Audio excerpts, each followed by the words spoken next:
today is a big day. So today marks 9 years of the Grapevine wall, and I wanted to give everyone a highlight of what I'm working on, where it's come, and where it's going. So, as you see, there's a cube, and it represents the Grapevine wall. So we'll dig right into it. Now, the Grapevine wall, the cube itself, is made of 4 walls, actually. And I started with the one wall, the one square, back in July 29th, 2013. This was the first day, so today is the 9-year anniversary of that day. So I started this project on a plane going to learn about the environment and how to speak about it and give presentations and really tell people what's going on about the climate crisis and what's coming. So that was 9 years ago, and as we can all see today, a lot of things have come to fruition, and unfortunately we haven't made much progress. Actually, we've gone backwards since then. So this piece was started from that on that plane and from that concept.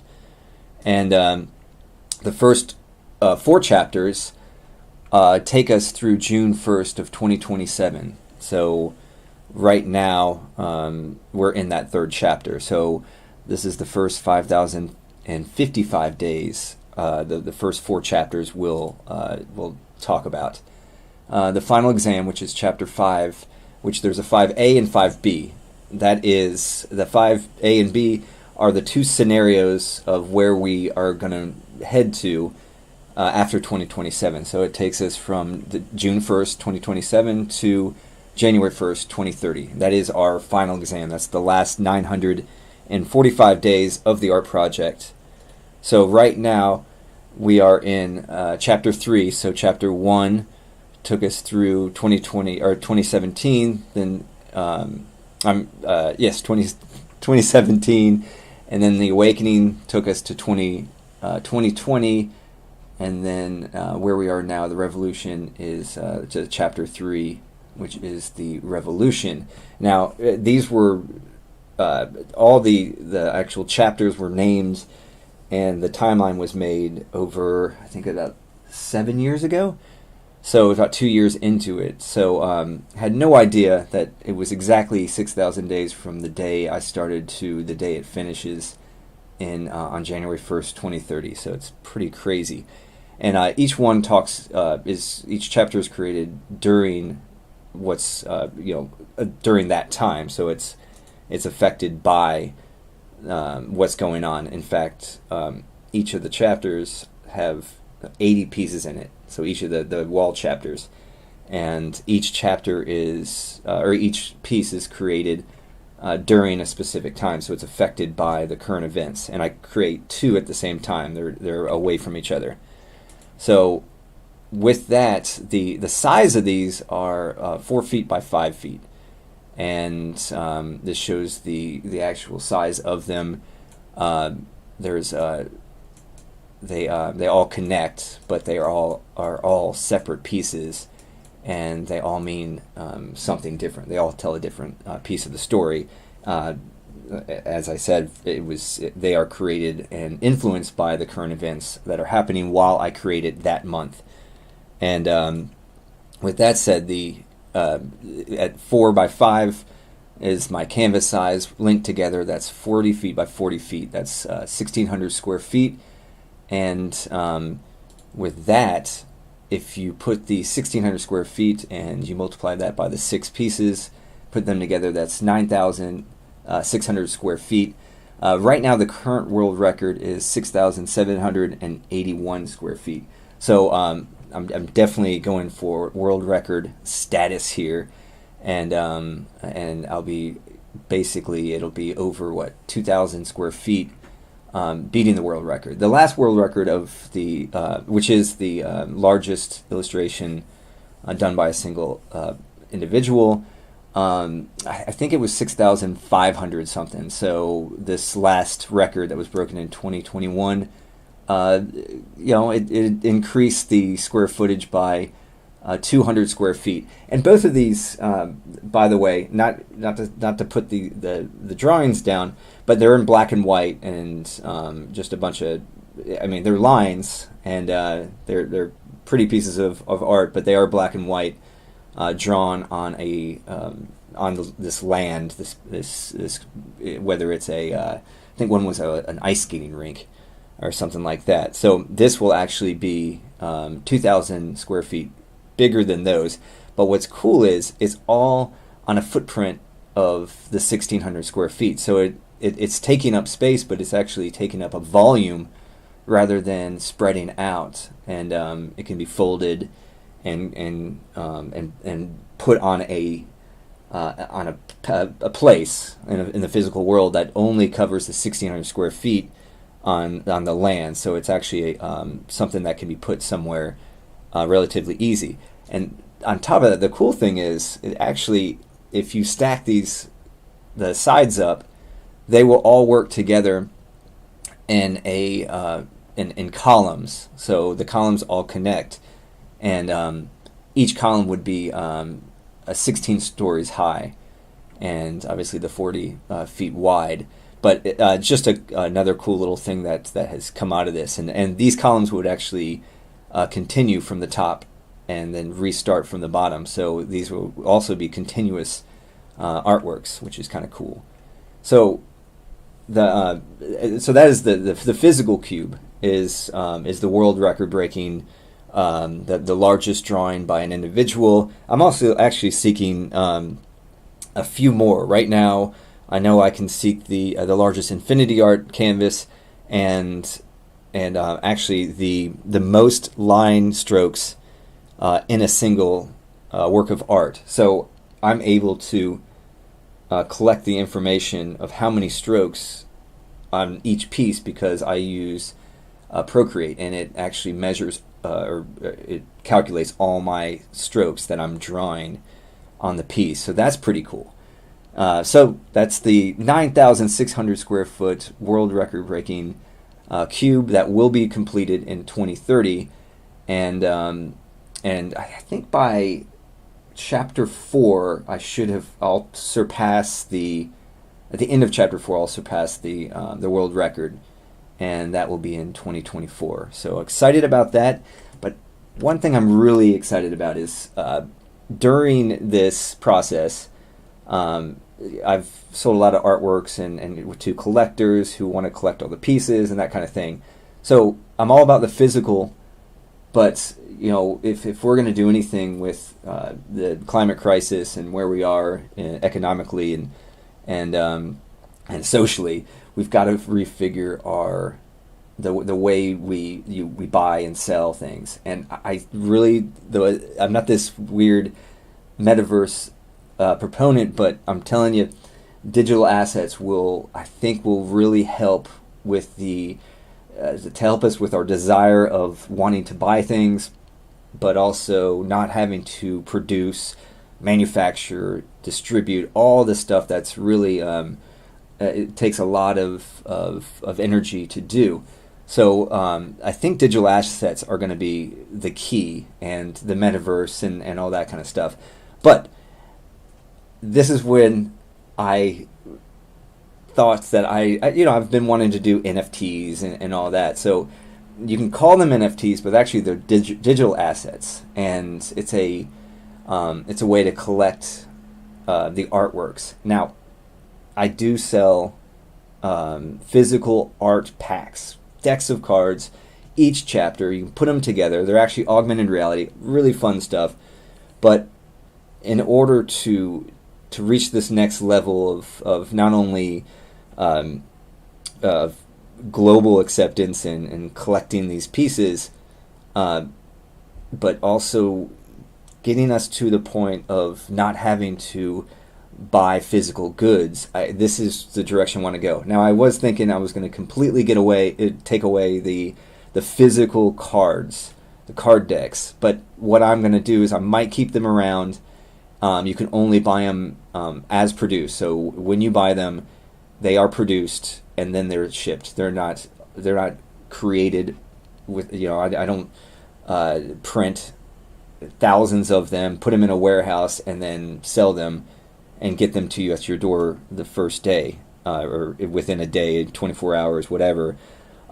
They are literally created as they are ordered. So I think I'll keep that, but I might finally slowly get away from that. But this is where I'm wanting to take everything, and it's the digital card. So you can come in here and you can collect the pieces. It's all digital, but you'll be able to collect them in different ways. So this is more of a dashboard. So you can come in and see the cards you've collected. Chapter 2 looks like you've got all the cards. Chapter 3, this is actually where we are right now. So you can still collect the cards while it's being created. So every month there'll be 2 new cards to collect, and then you can see what you have collected. And then there's a dashboard that shows you all your collected cards and what you need to get. You can come in here and I clicked on that, so you can check out each card.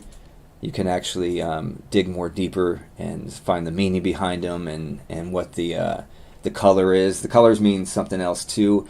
Still part of the card deck. It's the observer, the connector, the creator, and the collaborator. It's a really cool piece to the game itself for character building more than anything. So it all works together. But so what's cool is you can come in here and you can see the board. You can expand it out. You can actually see all the cards available. You can expand it even farther. You can close it and say, okay, let's see what the whole piece looks like. So you'll be able to really explore the art, but also you can check out the cards and say, all right, I like these cards, blah, blah, blah. And then you've got a whole dashboard where you can buy them, trade them, sell them. So they are the NFTs, but it does take you to a board that shows what you've collected. So it's not just collecting a bunch of NFTs and things like that. It is a literal game where you're getting points for collecting them. There's it's called tokenomics. So there'll be a whole bunch of tokenomics to it. In fact, do I have? Nope, I don't want that. I think I've got the tokenomics. I don't have it to show you because it's secret. But what it will be is, it'll show you. Too bad I don't have it. Really cool way of showing. And this is where I'm starting it. Yeah. So it'll be right. It'll talk about it here and how the everything works together. And let's see if get back to it. And basically it'll be a way to collect, share, and if anyone's worked with NFTs, this is going to be it's unlike anything else that's out there because it is a collectible card game. It's going to be the ultimate collectible card game, but on top of it, it increases in value like NFTs, and they're going to be the art pieces aren't being sold for $100, $1,000, $10,000, or just ridiculous prices. They're actually going to be anywhere between I'm going around $200 to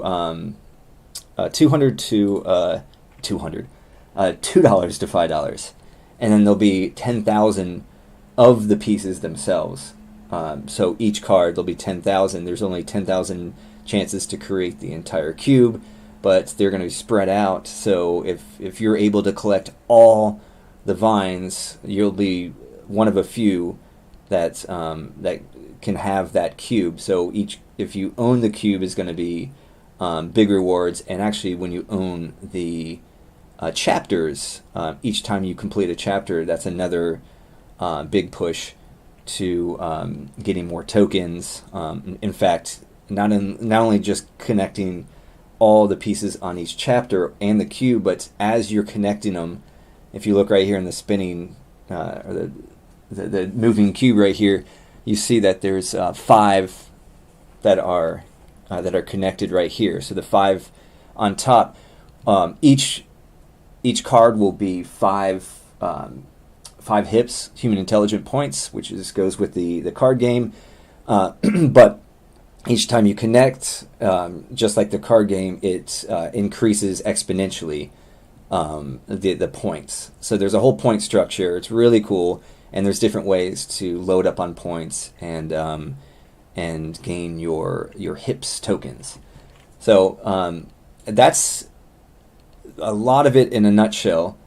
There's a ton of behind the scenes. I'm working on obviously the the interface and the tokenomics and everything, but I'm really looking for a team that knows the back end of Web3. I've got a few companies I'm talking to, but yeah, everything's so new right now. If anyone knows of a good Web3 company, anyone that's in obviously the NFT markets, there's whether it's using Solana or Ethereum. I'm trying to stay away from Ethereum, but I like Solana. I like Flow. If you don't know Flow, they're really building the back end to be able to make games like this. So that's what blockchain is. It's really allowing this game creation, and they call it play to earn, but you're earning value as you play. So a lot of the old school gamers are pissed because they're like, oh, people just want to play games and to make money, but that's not it. It's just a whole new way to create a gaming structure where people benefit more than just playing the game. And mark my word, collectible cards and all that are going to be this next realm. And I'm hoping to get this out at the surfing the wave rather than watching the wave go by. And this isn't a money thing. This is something I've been putting together for almost a decade, and now it's all just kind of coming together. And there's going to be a way for it to be a digital experience and collectible. And one last thing, it's not only going to be being bought on the market, the OpenSea, places where you buy just NFTs. It's going to be not just mixed multiple reality, which means you'll be able to search and find the cards in VR, in AR, kind of like a Pokemon, or just go into OpenSea and trading them that way. So you'll be able to play collecting them too. So Niantic, they're the ones who create Pokemon Go. They've got a fund that they're I think it's like over 100 million, maybe a couple hundred million that they're given to game developers. So I've got the game. I've got a collectible, fun way, like a Pokemon type style. I just need a good team to be able to help me build this. So if anyone knows of the rock stars in the industry, definitely please send them my way. I would very much appreciate it, and you will be compensated, I'm sure, for working. So yeah, anyone who wants to work with me, I would be happy to discuss it.